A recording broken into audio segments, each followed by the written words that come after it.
The big 5 and 10 cent store. It all started right there on Woodward Avenue here in Detroit in 1899.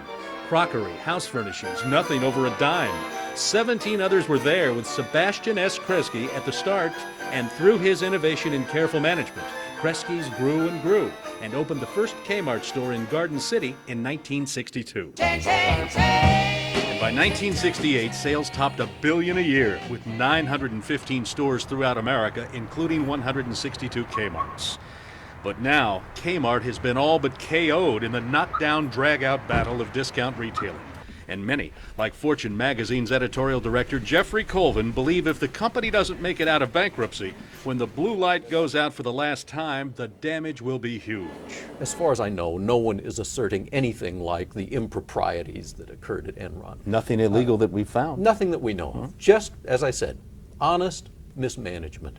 But if what we're worried about is shareholders losing value and employees losing their jobs, then actually what's happening at Kmart may turn out to be far worse in its effect than what happened at Enron. To 250,000 workers at Kmart's Troy headquarters, at distribution centers, at 2,114 stores, to banks and financial institutions coast to coast, including some of Detroit's biggest, to thousands of shareholders, including some of you who hold certain mutual funds, to suppliers and vendors, big and small, many of them already owed thousands of unpaid dollars, to the landlords renting all those stores the company will soon walk away from, to all of them at risk throughout Metro Detroit and beyond.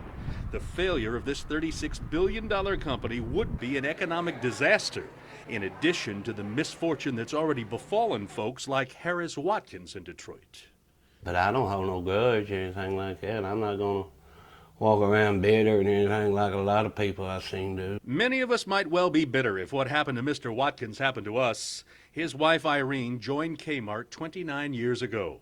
Her life was in Kmart. She just dedicated her whole life to Kmart. Days off, Sundays and stuff like that, you know, just to be helpful. A lot of times she wouldn't even get paid for it. But late last year, Irene was hospitalized, suffered 5 strokes, and died. By the time Kmart provided all the paperwork and her bereaved husband tried to cash in the 900 shares of Kmart stock in Irene's retirement fund, Mr. Watkins says her $9,000 worth of stock had shrunk to nearly nothing. Now diagnosed with terminal cancer and legally blind, he says he's just chalked off the stock as a loss. I ain't got but very few more days left, so I ain't gonna spend it worrying about Kmart's. Hitting newsstands this week, Fortune magazine's annual list of America's most admired companies. Kmart is at the bottom, dead last on the list of general merchandisers, with a score that puts it near the bottom of the list of all 530 companies rated. Target leads the pack, and Walmart is close behind as the number 2 most admired retailer. You wrote, honest mismanagement, no matter how grand the scale, isn't a scandal, but it ought to be. Yes. Is that what's going on at Kmart? Yes, it is absolutely what's going on there. But this is a case of a company that has been not well managed for years. This is about as close as television reporters get to Kmart's current president, a video news release fed to stations the day the company filed for bankruptcy. Carefully prepared information the company wants to see on the air, and rehearsed sound bites from Kmart president Charles Conaway. No, Kmart is not going out of business. In fact, At 41, Conaway has been the Kmart commander for less than 2 years. He came from CVS, the pharmacy chain where he stayed at the helm barely a year. The company tripled in size during his tenure there, but shareholder value was down nearly 13%.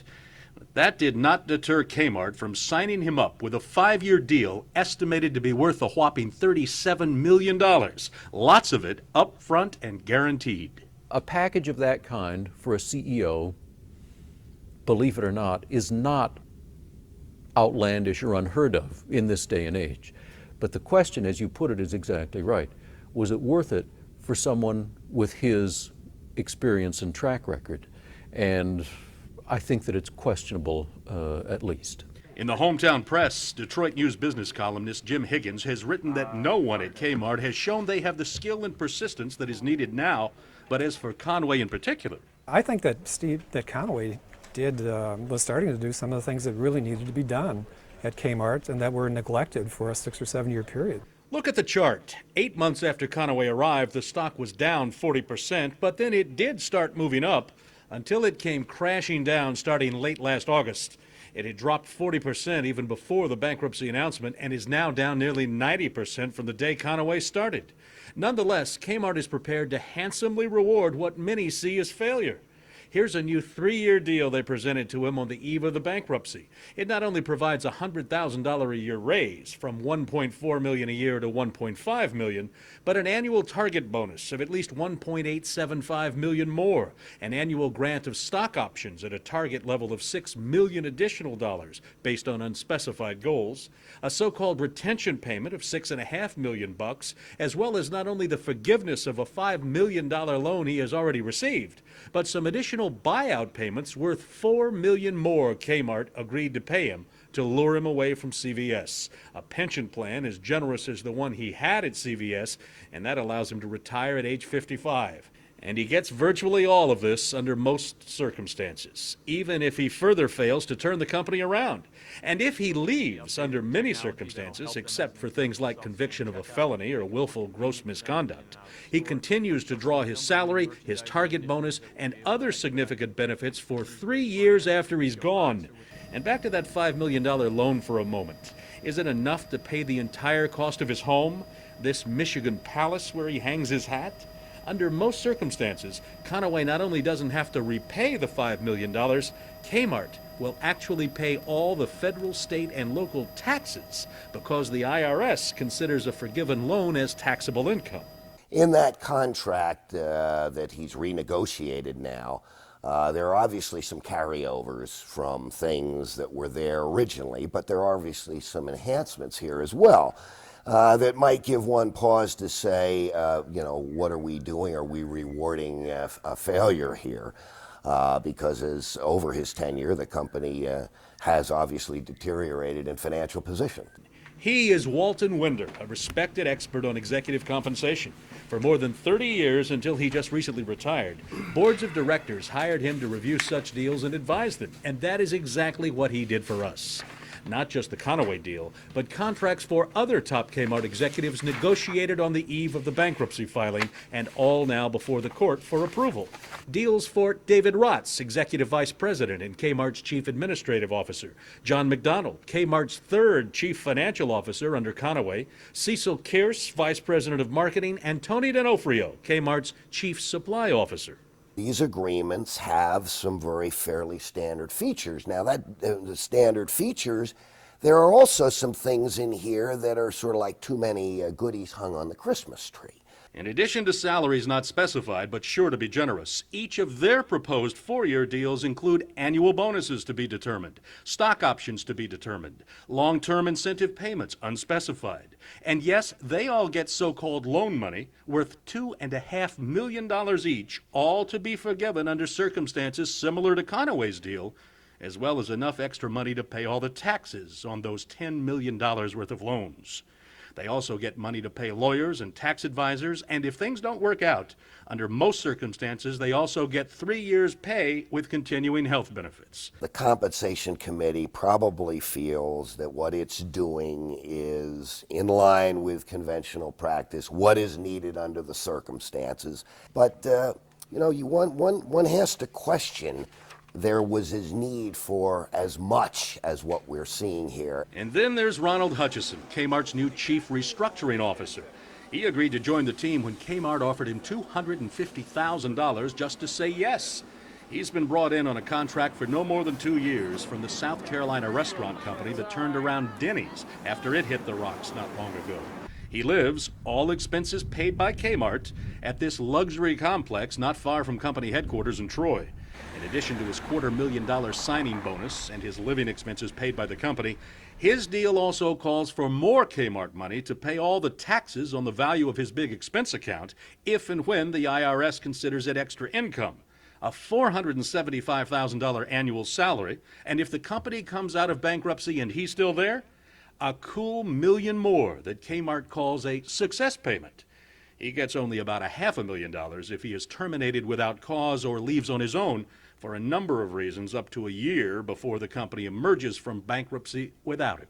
And I think nobody would quarrel with them earning all of this money. The question is it being presented in a way where it's really success focused? You're suggesting a wiser move would be to pay for performance. When you turn the company around, then you pick up your multi-million-dollar paychecks. That's correct. This is not a business as usual situation. This is a turnaround situation. But it is business as usual in many respects for those at the top of the struggling company. There's Mr. Hutchison, along with the company's general counsel and others, boarding a company jet for a quick hop to Chicago aboard 362 KM. 362 Kilo Mike 80 ITX. And why are they going to Chicago?